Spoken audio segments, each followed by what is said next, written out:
sister is a redhead. I got green eyes and I grow hair on my chin. I live in the cardinal state of Ohio. We never left the bones of our grandfathers, don't you know? Here in the state they'll never recognize us, because they thought they got rid of us a long time ago. Hey, Ohio. Hey, Ohio. Grazie mia, wish to know. Grazie mia, wish to know. I'm not your Hollywood in the end. I'm not your Hollywood in the end. From the 1920s through the 40s, a man by the name of Walter Plecker was ahead of the state of Virginia's vital statistics. His opinion set policy in Ohio, Kentucky, Tennessee, Pennsylvania, West Virginia, and Virginia.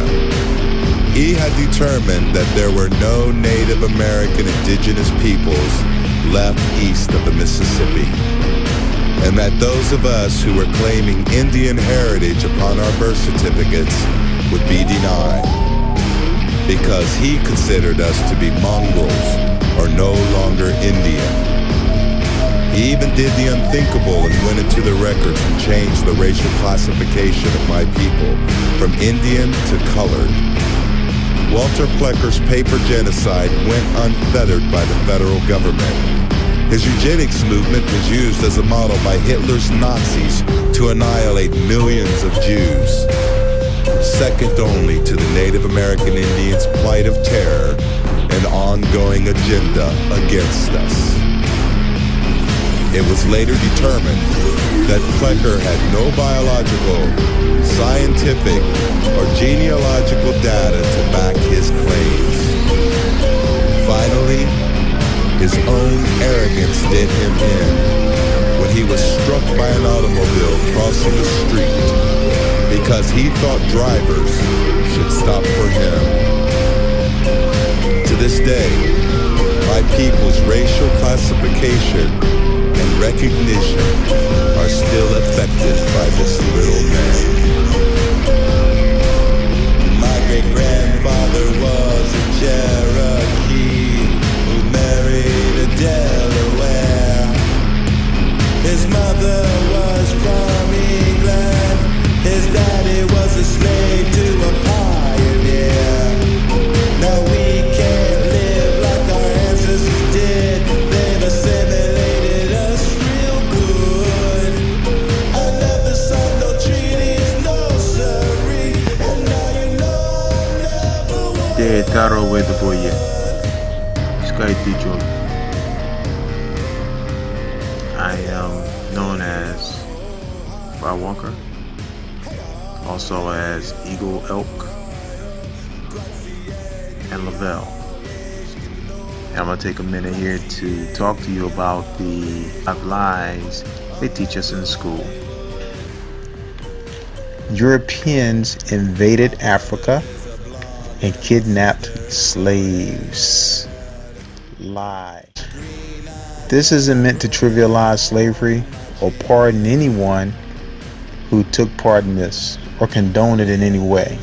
But let's face it, most Americans are under the impression that colonial era slavery got its start with white people selling over to Africa and kidnapping hundreds of thousands of people and bringing them to Europe and America in chains. Now, parts of that is true.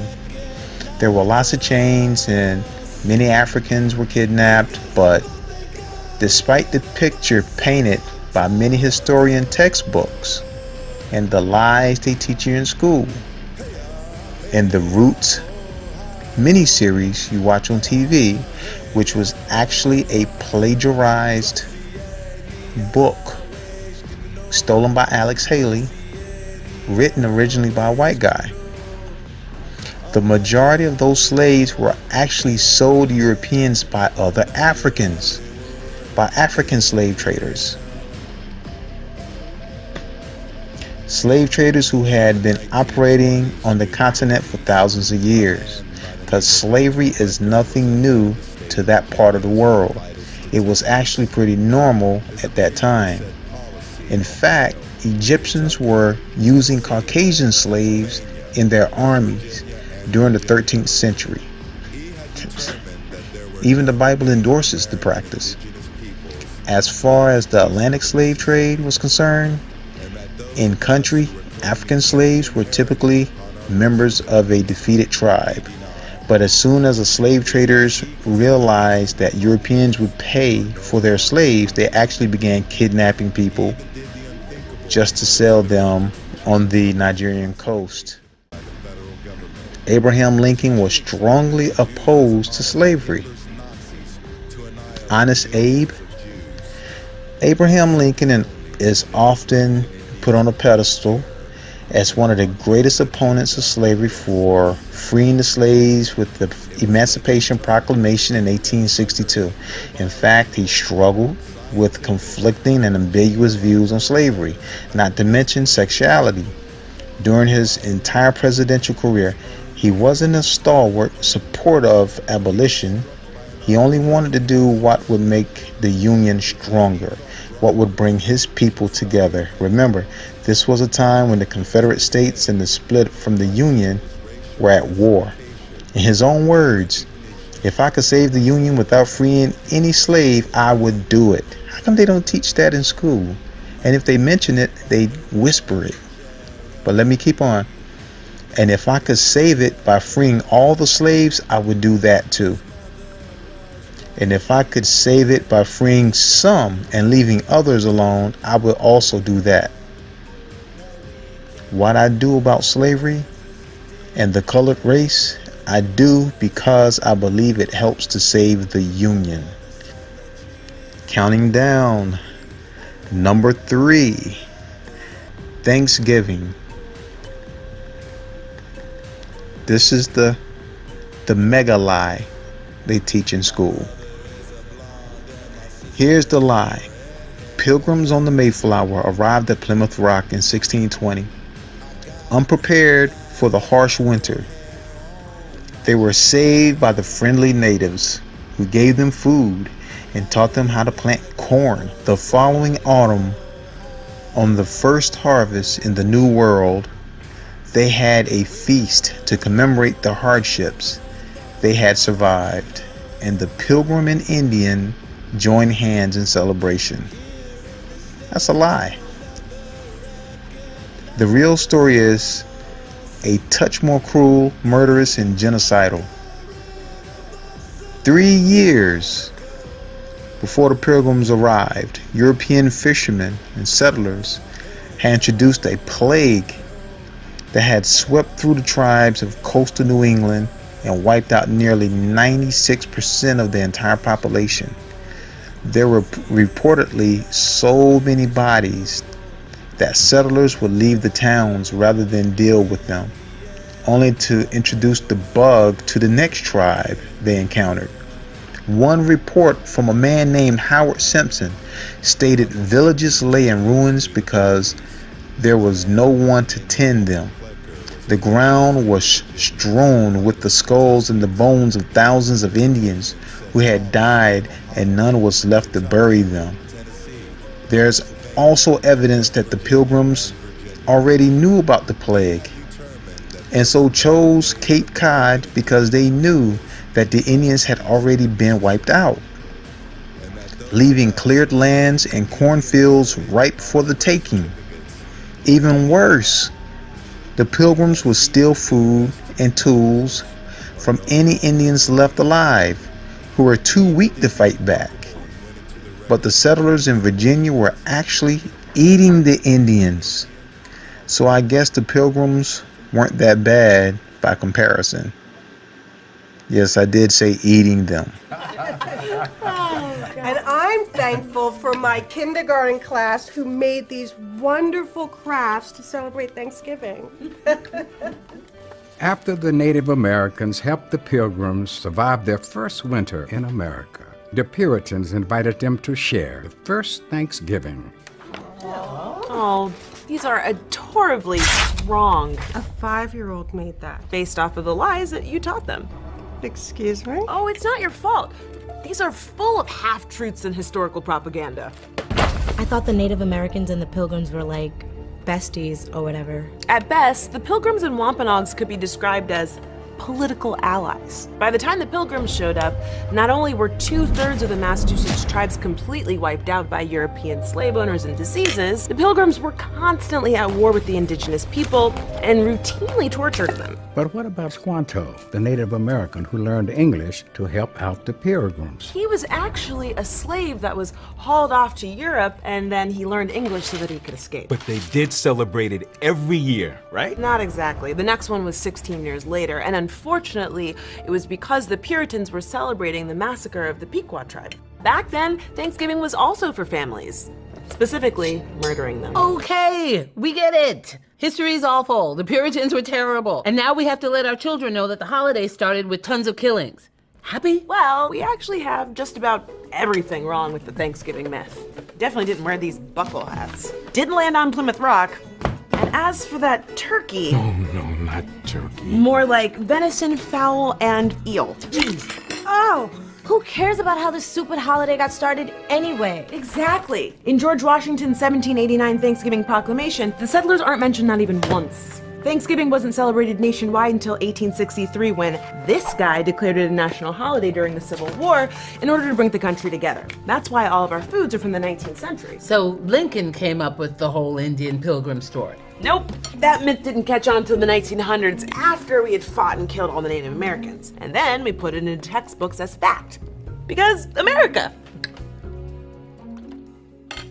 But the food is really good, and if you ignore all the terrible history, like, the murdering, the raping, the pillaging, it's still kind of a great holiday.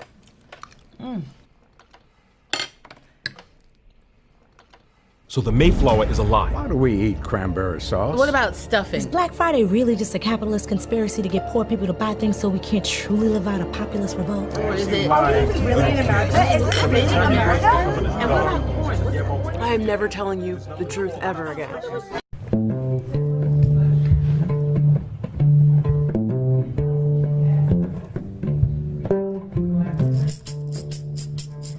I have to give you the bonus lie.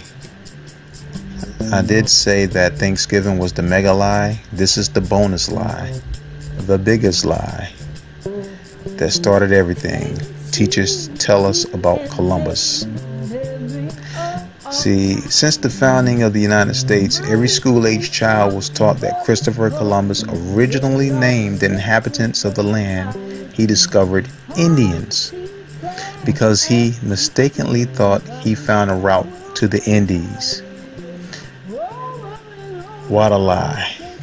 See, the self-proclaimed inheritor of the right of discovery, the United States government and its European imperial ancestors successfully usurped the entire Western Hemisphere from the original indigenous people and redefined their identity, ways of life, community standards, family structure, language, tribal confederations, concepts of sovereignty and freedom, clan and blood laws, and spiritual practices. Complete genocide. You and me and every faith that breathes is connected to the sacred seal, world sacred seed, DNA, the memory of all time. Mother's twin sons recorded code creates all the circles of life. To ensure their destruction, the powers of the empire devised what I freely term a fire and forget strategy. a self-perpetuating and artificial construct termed the American Indian and the American Indian world, an artificial person and world that is maintained by the very subjects that it has subjugated and redefined. The origin of the term is purportedly due to the circumstances of a 1400s sailor called Christopher Columbus, allegedly discovering a shorter oceanic route to what we are told were the lands referred to in his day as the Indies. Was India even known by its original peoples as India or the Indies? Was it known as India prior to 1492? No, India was not the true name as used by the people of that continent, of that place, of that region. The etymology of the term India from Latin means region of the Indus River. Beyond the reality that the indigenous peoples of India did not refer to their domains as such, even at that time of the infamous Columbus, the name India was not in use until the 16th century. The name Hindustan combines Sindhu and Hindu, and thus freely infers the land of the Hindus. At the time of Columbus, India was known by the Persian epithet variously Hindus and Hindustan. No county, land, sea, or people in the world were named India prior to 1492. One of the priests who accompanied Columbus, his name is Bartholomew de las Casas. He described the natives of the Caribbean as being one with nature, generous, open-hearted, willing to give, and almost childlike. He described them as being children of God. In Latin language of ecclesiastics and royalty of the time, the people or children of God, as Spaniards often referred to the indigenous, translates freely as Los Niños de la Indio, and consequently Los Niños de la Indios, more literally children of God, Indio, freely of God. The proceeding from narratives of Bartholomew de las Casas, together with additional reports concerning his pleas to the King and Queen of Spain in behalf of the few surviving indigenous people of the Caribbean, is likely as close as one is to come to comprehending the origin of the term Indio and Indian as applied to American Indians. The inhabitants were called Los Niños de la Indio, children of God, by Columbus. So in school, when they teach Christopher Columbus sailed the ocean blue in 1492 and discovered America, the first lie with this is he never made it to America. He never made it past the Caribbean islands. His crew sailed across the rest of the Atlantic about 500 miles over to the coast of America. Columbus never made it over there. And the natives he encountered was called Los Niños de la Indio because they were considered to be children of God, not because he thought he was in India and called the people Indians, because the place called India wasn't even called India during the time Columbus sailed the ocean blue. It was called Hindustan, Bharat, not India. India is a lie. Calling us Indians because he thought he was in India is a lie. So that's your bonus. It's important that we educate our children at home and not leave them to be taught and miseducated by the public schools, because all around the world, all places that are colonized, the history is rewritten in the history of those who colonized the land. If an invader invades and colonizes, the history will be rewritten, because to be an invader is also equivalent to being a terrorist. And you can't be a hero and a terrorist at the same time. So you have to rewrite the history and write yourselves in as being heroes. And the founding fathers, who everybody so lovingly quotes, are looked at as heroes and not as terrorists. But when you examine everything that Andrew Jackson did, Walter Plecker, and all of the other military generals, colonels, all of the military officers from the East Coast to the wars of the Cheyenne, Apache, and the Sioux Nation, and look at all of the slaughter, all of the hangings, all of the burnings, just everything that has been done, history had to be rewritten to make them into heroes, because everything they did was the complete opposite. And if it was told the way it really happened, are you so programmed that you wouldn't be able to see it?